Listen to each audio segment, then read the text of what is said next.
Hello, my name is Magnus Petersen, and this is a video about what I call Bayesian Meta-Optimization. And I struggled to find a good title for this because it's going to be very long if it has to fully explain what we're going to do. So let me try and give a little more background. Let's say you have some problem you want to optimize, and you don't want to derive the gradient, or you can't derive it. Then you can use a so-called heuristic optimizer, for example, a genetic algorithm, or particle swarm optimization, or differential evolution.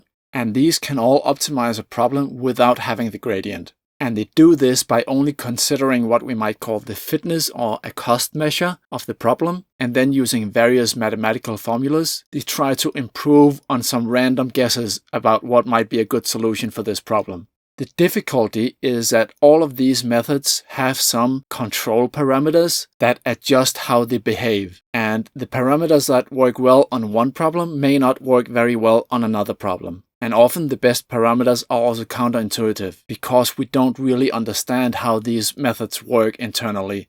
As far as I know, the method I'm gonna show you here is an original new method. It has been something like 8 years since I worked in this field, so I haven't kept up to date with all the new developments. But I did a search before I did this, and I can't find anything like this out there. And I did an entire PhD thesis on this topic, but what I did about 8-10 years ago was much simpler than what I'm gonna show you here. It took me a few years to do the PhD thesis, and it took me maybe around 2 days to do this, what you're gonna see here. It took me about 2 hours to connect it all together and see if it worked, and I could actually have done it faster, but the APIs are slightly awkward that we're gonna work with, and I had some problems connecting them all together at first. But it took me around 2 hours to see if this worked, and then it took me about a day to write what you're gonna see here, and then maybe another day to record and edit this video. Now, it's always going to be faster to do something when you know what to do. So that's a big part of the difference why it took me a few years to do my PhD and only 2 days to do this. Also, my computer is a lot faster now, even though it's a laptop, so experiments can be run a lot faster. And of course, a big thing is that we're just going to use 2 Python packages. And that, of course, makes it a lot easier than having to write all of the code yourself. So that's a big part of the reason why it was so quick to make this.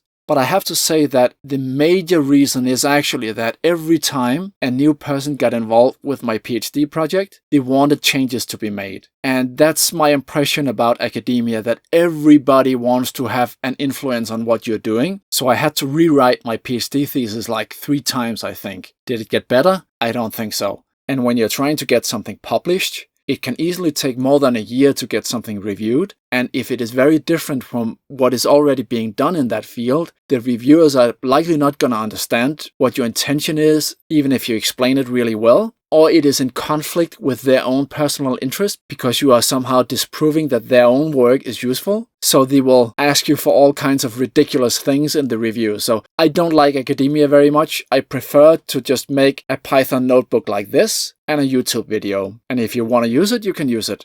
Okay, so let's get started. First, I want to explain to you this flowchart here as an overview of what we are going to do. There are basically 2 components. There's what we call the Bayesian optimizer, what I choose to call a Bayesian Meta-Optimizer here. And then we have the heuristic optimizer. And I'm going to use differential evolution because the library I'm going to use is called Pygmo. And I wanted to do this with particle swarm optimization because it's a much more popular method. But the implementation of that in Pygmo has set very strict limits on how you can set the parameters. And you cannot have negative parameters, even though I found in my PhD work that those actually work the best. So I asked them to remove that limit, but I wanted to finish this quickly. So I decided to use differential evolution instead. So the idea is that we have this Bayesian optimizer up here, and we will use what is called a Gaussian process. And that is basically just an approximation to some stochastic function. So if we look at this little plot here, each one of these red dots here, here, here, here, here, here, here, and so on, these represent a choice of parameters for the differential evolution algorithm. And for each of these, we have actually run that optimizer on some problem. In this case, we will use the Rosenbrock benchmark problem as an example. And then we know what is the performance for those given parameters. And what you see here in the dashed red line is the true performance of the optimizer with different choices of parameters. Now, we don't know what this true value is, and it would be very expensive to try all of them. For example, using something called grid search, where we just split all the parameters in equal-sized grids, and we try all of them. So what we're going to do here instead is we're going to build this Gaussian process so that we know the true value for these red dots, but between those, we approximate it using a Gaussian function. And the idea is then to use this so-called Bayesian optimization to pick a new point that we can sample. This could, for example, be here, and say, oh, we don't know very much about this region here, so we want to try the parameters here. We expect the value to be somewhere in the green region here, so all the way down here to all the way up here. And there are different ways of trading off exploration and exploitation, whether we should explore in regions like this,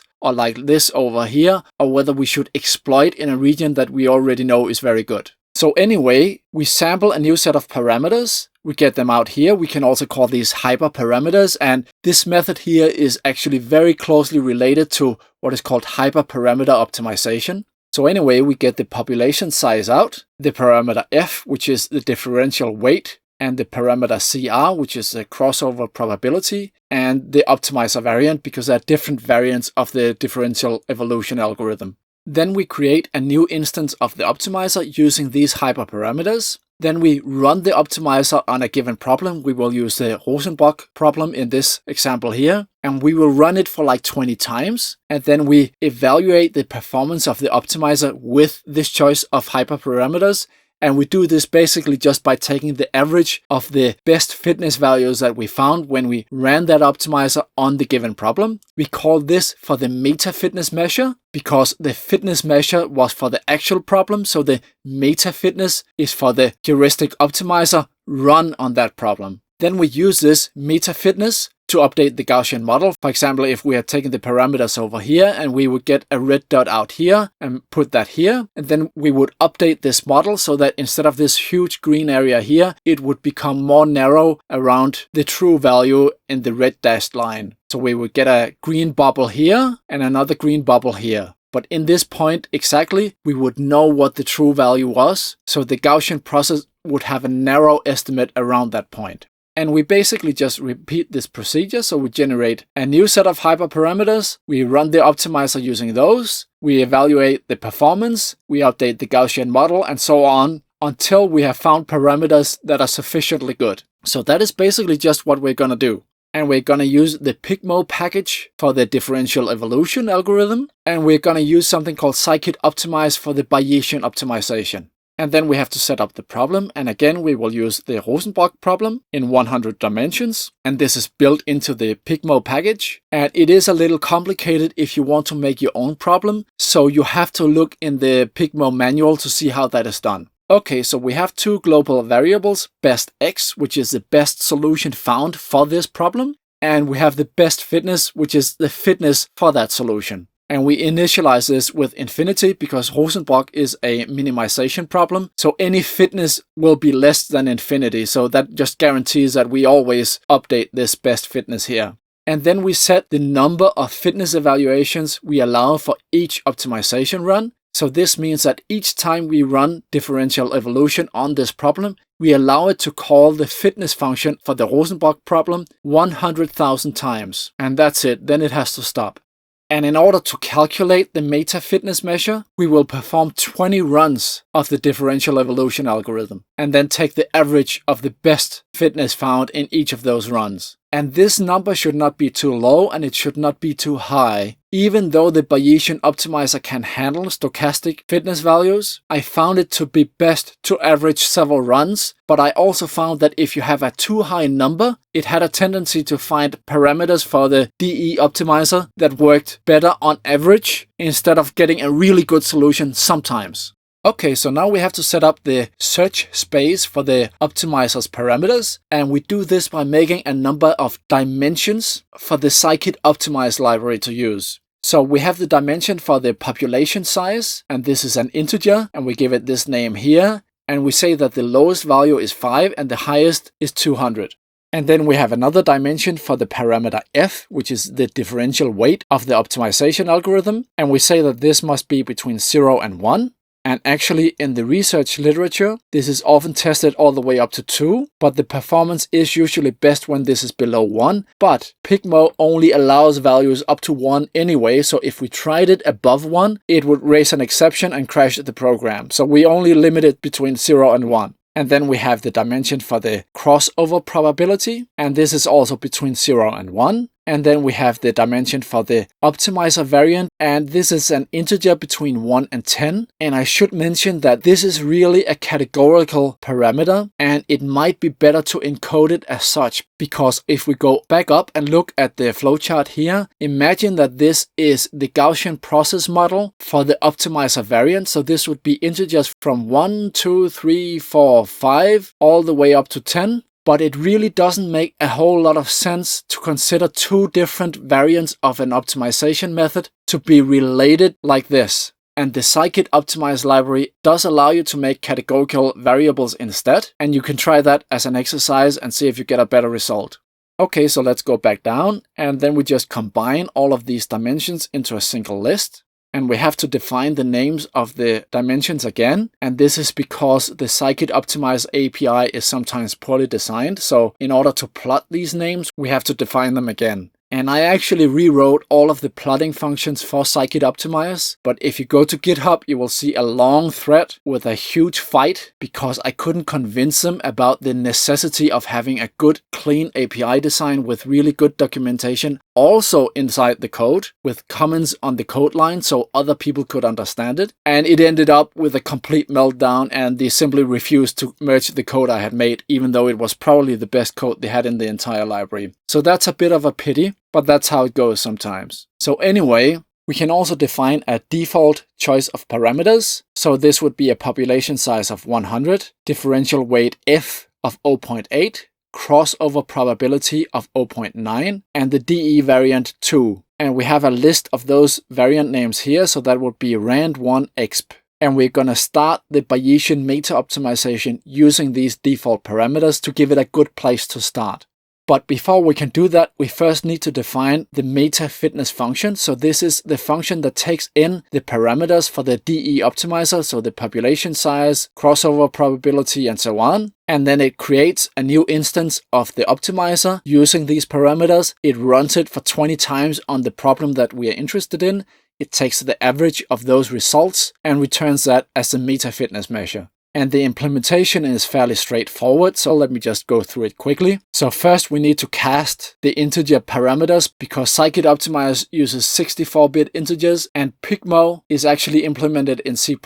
So it demands that we cast this to normal Python integers. Then we just print the parameters so we can keep track of what is going on. And Pygmo counts the number of generations of the population when it is doing the optimization. But we really want to have a fixed budget for the number of actual fitness evaluations of our Rosenbrock problem. So we just normalize this by dividing the number of allowed fitness evaluations by the population size to get the number of generations. Then we have a little helper function to perform a single optimization run. So this creates a new instance of the optimizer using the given parameters, and the Pygmo API is a little complicated, and I think it is because it is really designed to do like massive parallel execution, so it makes more sense there. But anyway, we create the new optimizer, we have to create a population of agents for that optimizer, and then we have to run it. In my own SwarmOps library, this was only one line of code, I think. But again, I believe they have a reason for doing it like this in Pygmo. So anyway, when the optimization is done, we get the best fitness found in the optimization run. And then we compare that to the global variables that we have above, so we can update the best found solution all time. So not only are we searching for the best parameters for the DE optimizer, but if we happen to find a really good solution for our actual problem that we want to solve, then of course we're going to keep that solution, and that's what we do here. So anyway, we run this little helper function 20 times, we calculate the average of the best fitness value found, and we return that as the meta fitness measure. And we can do a test run to see if this function actually works on our default parameters. So it shows us what we expect. The population size is 100, crossover probability of 0.9, and so on. And the resulting meta fitness measure is 4,658, roughly. So it seems to be working. So if we go back to the flowchart, what we have just made is this section down here that calculates the meta fitness measure. And now we just want to connect it to the Bayesian optimizer up here so that we can run the meta-optimization.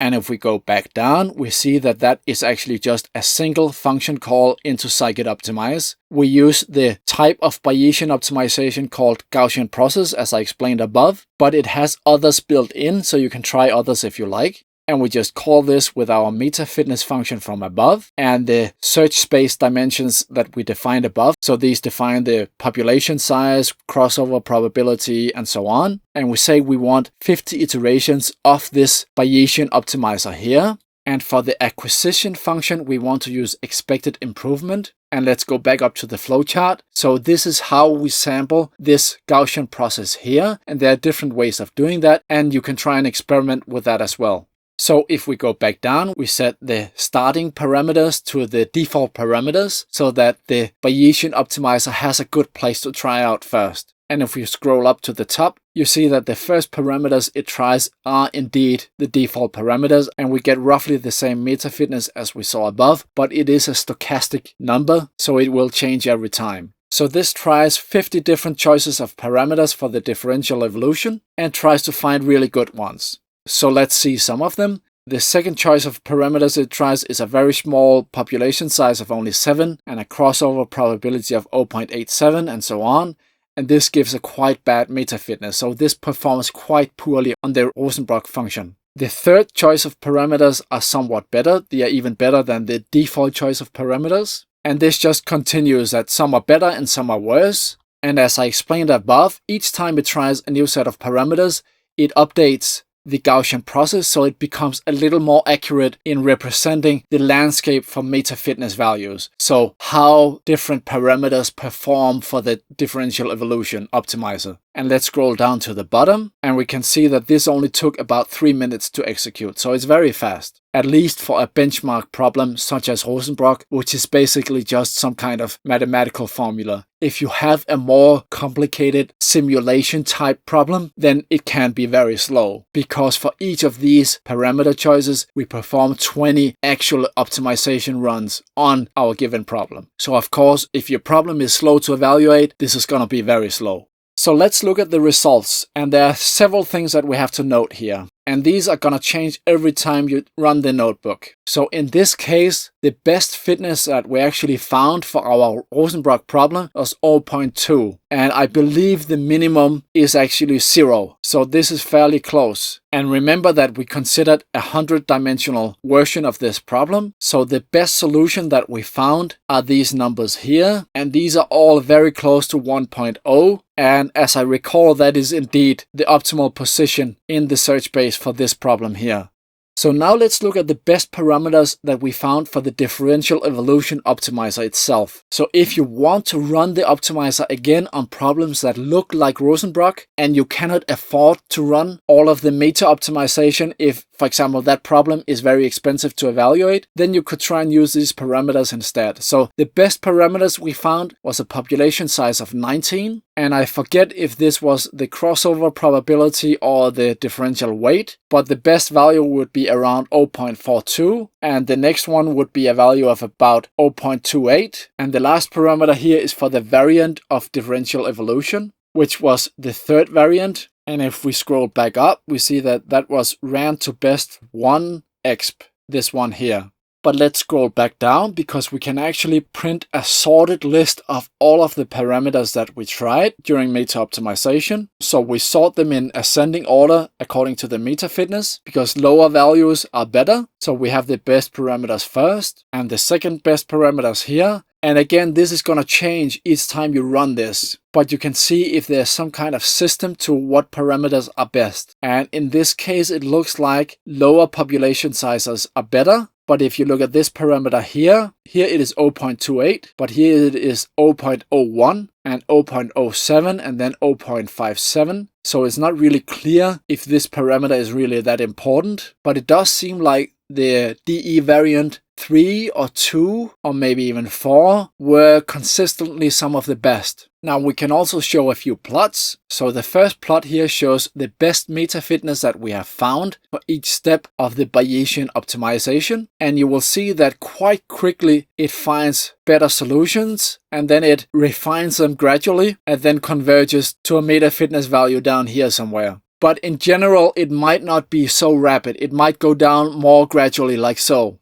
For example, if you're trying to tune the parameters for an optimization method using several different benchmark problems, then it might be a little more difficult to find good parameters. Now the next plot we have is a bit complicated, so it will take some explanation. So if we look at this plot here, for example, each of these black dots show a set of parameters that we have tried, and the red dot shows the best parameters that we found, and the colors show the surrogate model built by the Gaussian process. And the yellow region is the best region, and the blue region is the worst region, and then it gradually changes between these. What we show here is called a partial dependence plot because we cannot plot more than 2 dimensions at a time. So what we do is that on the x-axis we have for the f parameter, which is the differential weight, and on the y-axis we have for the crossover probability. So the partial dependence is that we make a grid of these values, and then we evaluate the surrogate model where we fix the values CR and F here, and then we generate random values for the other parameters for the DE optimizer, so for the population size and the DE variant, and then we evaluate the surrogate model, and then we calculate the average, and then we plot the value here, and we continue doing that for all combinations of the F and CR parameters in a grid, and then we plot to get this sort of landscape that you see here.